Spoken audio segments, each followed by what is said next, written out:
Well, you may listen to this story and think that it's an uncommon problem.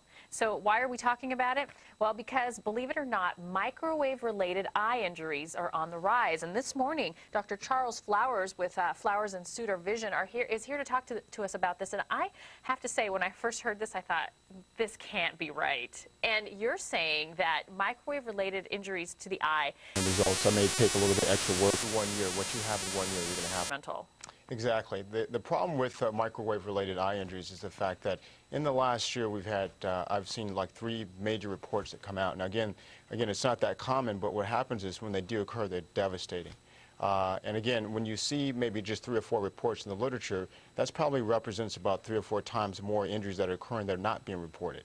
It takes about 3 or 4 weeks for you to actually get a report listed in the journal. So no one's really going to take the time to report every case. So if you see 1 or 2 cases, that probably represents maybe 5, 6, maybe 7 other cases that are occurring that we don't know about.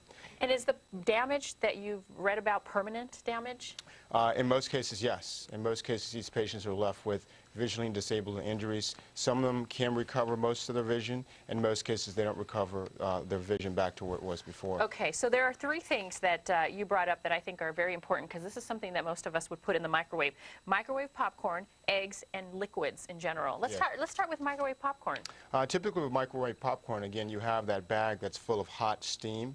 And when you open that steam is released. And so a lot of people will go in, reach in, grab the bag, open it, and look in. And there have been cases where people have actually gotten their corneas burned by opening the bag of popcorn. So it's not so much that maybe there's an unpopped kernel that jumps out, but it's more the steam. Yeah, the hot steam pressure that's actually built up in the bag. Okay, so that's the thing with microwave, to be careful to open it away from your face, that sort of thing. Right. What about eggs?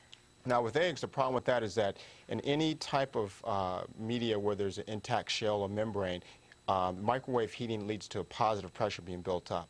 And so when you heat an egg, there's positive pressure inside that egg that's built up, and if you overheat it, it will explode. And the thing about it, it won't necessarily explode inside the microwave. It typically explodes when you bring it out and you hold it. Right. 10 to 15 seconds later, it'll blow up in your face. All right, and the final one is the hot liquids. Yes. Really quickly.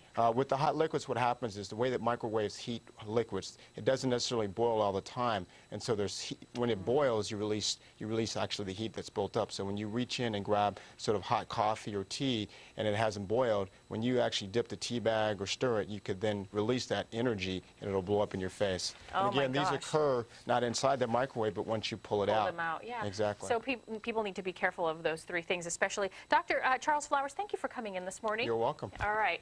Well, still ahead.